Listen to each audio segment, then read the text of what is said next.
नमस्कार मित्रों, जैसा कि बहुप्रतीक्षित यूपी टेट की परीक्षा आज जो टल गई थी, रद्द कर दी गई थी पेपर लीक के मामले में, वह आज 23 जनवरी 2021 को हुई है। इसके प्रथम पाली के सी सेट यानी प्राथमिक स्तर के सी सेट का आंसर की मैं लेकर आपके समक्ष उपस्थित हुआ हूँ और इसमें से मेरा जो संबंधित विषय रहा जिस पर कि इसके पहले वीडियो बनाया जा चुकी है यूपी टेट सी टेट पे बाल विकास एवं शिक्षण विधि से, उसमें से लगभग सभी प्रश्न इसमें आए हुए हैं। आप एक बार चेक कर लीजिएगा कि सब उसमें मिले हुए हैं। तो आइए इसके आंसर की पर विचार करें।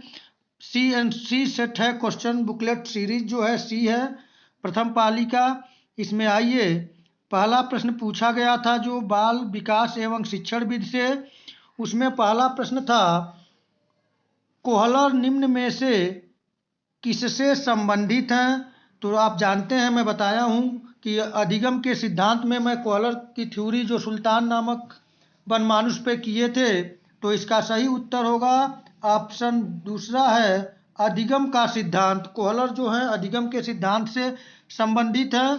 दूसरा प्रश्न पूछा गया था, मैकडूगल के अनुसार मूल प्रवृत्तियों की संख्या होती है। इसका भी बताया गया है, वीडियो आप देख सकते हैं। मैकडूगल के अनुसार मूल प्रवृत्तियों की जो संख्या है वह इसमें सही ऑप्शन है ऑप्शन 4 यानी कि 14। आइए अगले प्रश्न पर चलते हैं।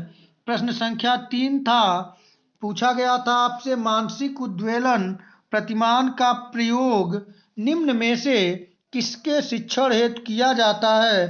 तो इसका सही उत्तर जो होगा वह है ऑप्शन दूसरा, समस्या समाधान।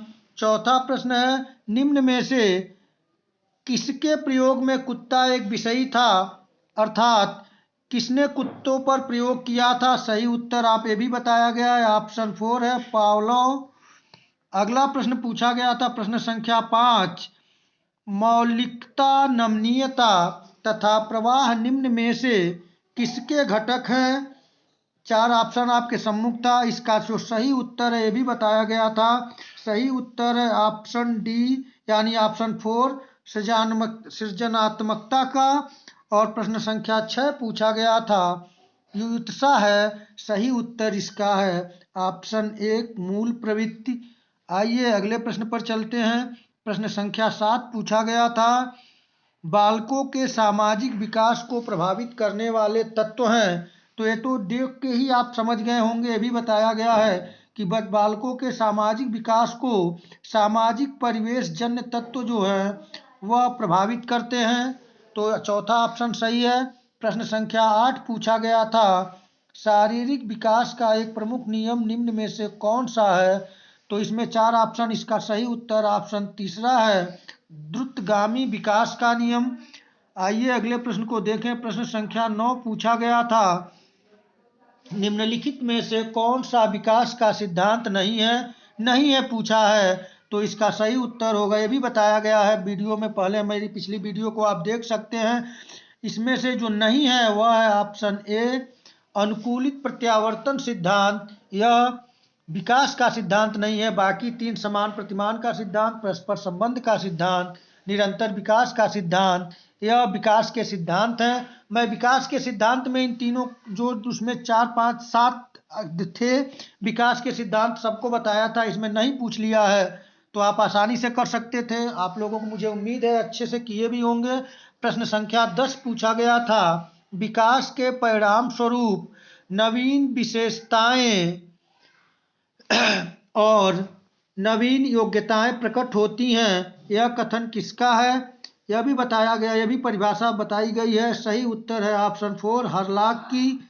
आइए प्रश्न संख्या 11 को देखें। प्रश्न संख्या 11 पूछा गया था, पूर्व अनुभव के आधार पर संवेदना को अर्थ प्रदान करना कहलाता है। सही उत्तर है इसका ऑप्शन 4, प्रत्यक्षीकरण। प्रश्न संख्या 12 है, सीखने में प्रयास व भूल के सिद्धांत का प्रतिपादन किसने किया? इसका सही उत्तर ऑप्शन 3 है, थॉर्नडाइक। यह ऐसा प्रश्न है जो हमें लगता है कि आज तक जितनी टेट की परीक्षाएं या सी टेट की परीक्षाएं हुई है उसमें कहीं न कहीं यह प्रश्न घुमा फिरा के पूछता है। ये भी प्रश्न मैं सॉल्व कराया था। आइए अगले प्रश्न पर चलते हैं। प्रश्न संख्या 13 जो कट गया है वह पूछा गया था।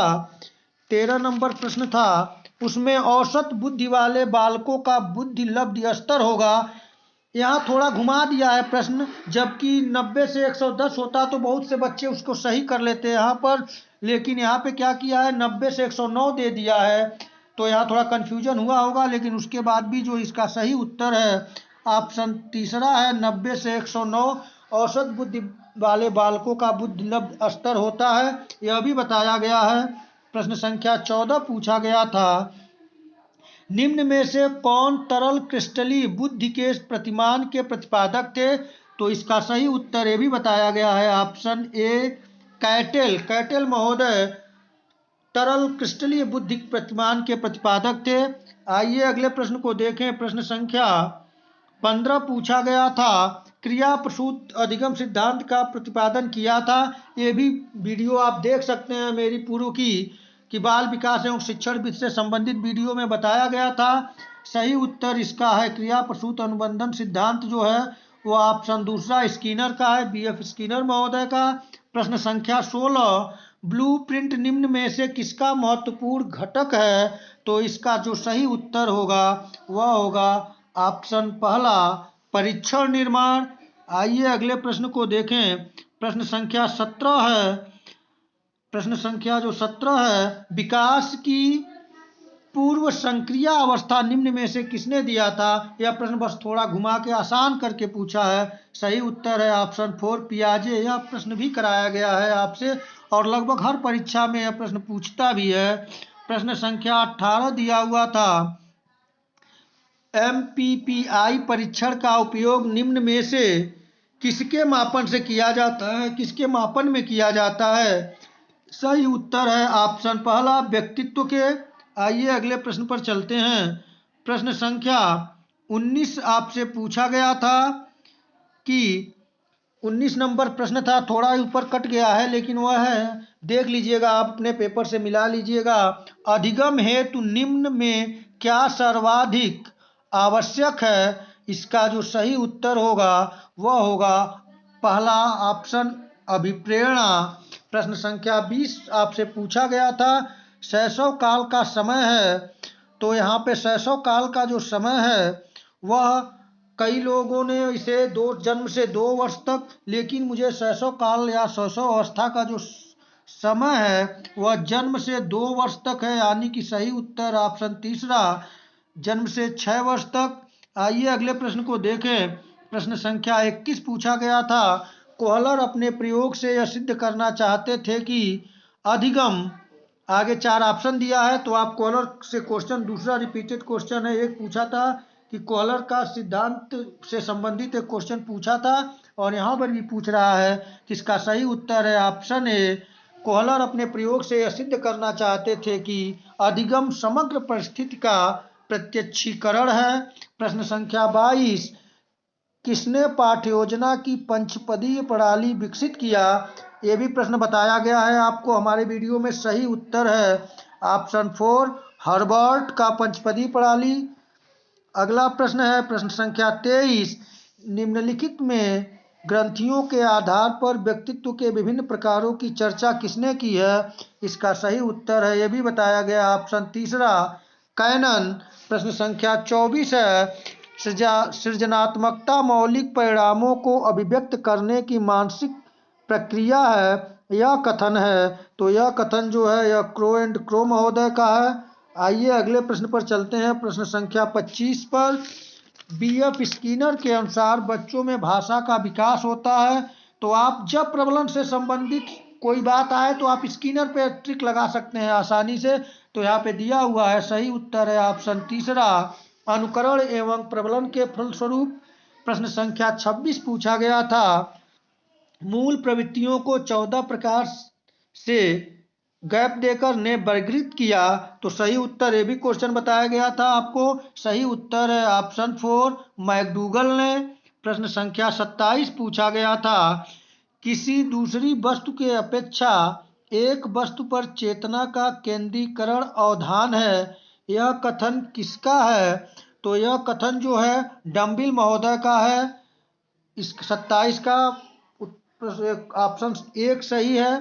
प्रश्न संख्या 28 पूछा गया था, निम्नलिखित में किसका नाम सुजनन शास्त्र के पिता से जुड़ा हुआ है? तो सही उत्तर है ऑप्शन 4 गाल्टन महोदय का।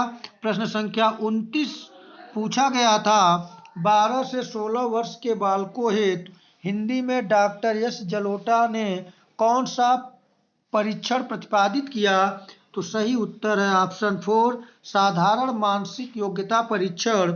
और अंतिम और 30वां प्रश्न जो हम लोगों के सब्जेक्ट से संबंधित पूछा गया था बाल विकास एवं शिक्षणविद से, वह बहुत ही आसान प्रश्न है। बुद्धि के द्विकारक सिद्धांत का प्रतिपादन किसने किया?